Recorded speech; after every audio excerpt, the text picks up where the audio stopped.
Андан ары кандай иштерди алып барабыз? Облуста үй бүлөлүк зомбулук фактысы өткөн жылдын ушул мезгилине салыштырмалуу 24 учурга көбөйүп кеткен. Башкача айтканда 2024 жылдын башынан бери эле 132 үй бүлөлүк зомбулук фактысы катталган. 128 адамга убактылык коргоо ордерлери берилген. Талас шаары боюнча 36, Талас району 24, Бакайта 26, Айтматов 20 жана Манас районунда 25 учур катталган.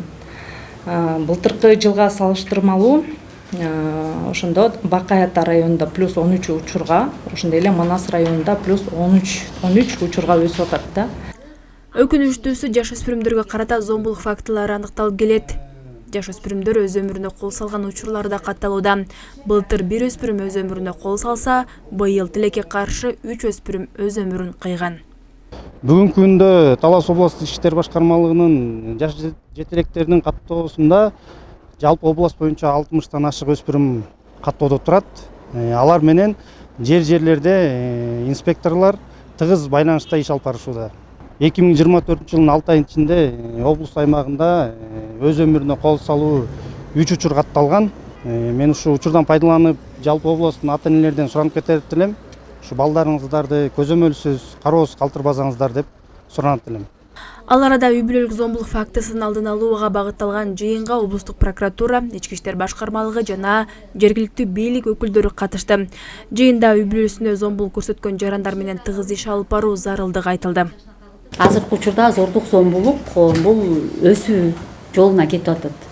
Ошондуктан биз 6 айдыктын жыйынтыгын жыйынтыктап туруп, июлдан баштап башкача жол менен, башкача бир жаңы креативный жолдор менен же бир инновациялык ыкмалар менен иш алып барбасак, анда жыл этегине чейин өсүү темпи ого бетер жогорулап, жана эл арасында ар кандай трагедиялуу окуялар, эң башкысы адам өмүрүнүн кыйылуусуна алып келиш коркунучу болуп атат да.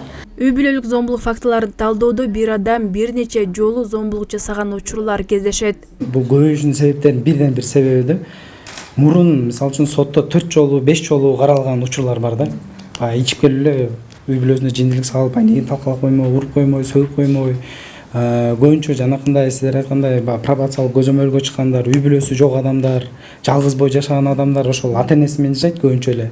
Келип анан ошол ата энесине же болбосо бир тууганы менен жашаса, бир тууганына, энеси менен жашса, энесине же болбосо атасына көрсөтүп койгон зомбулук. Булар систематически кайталанып турат да.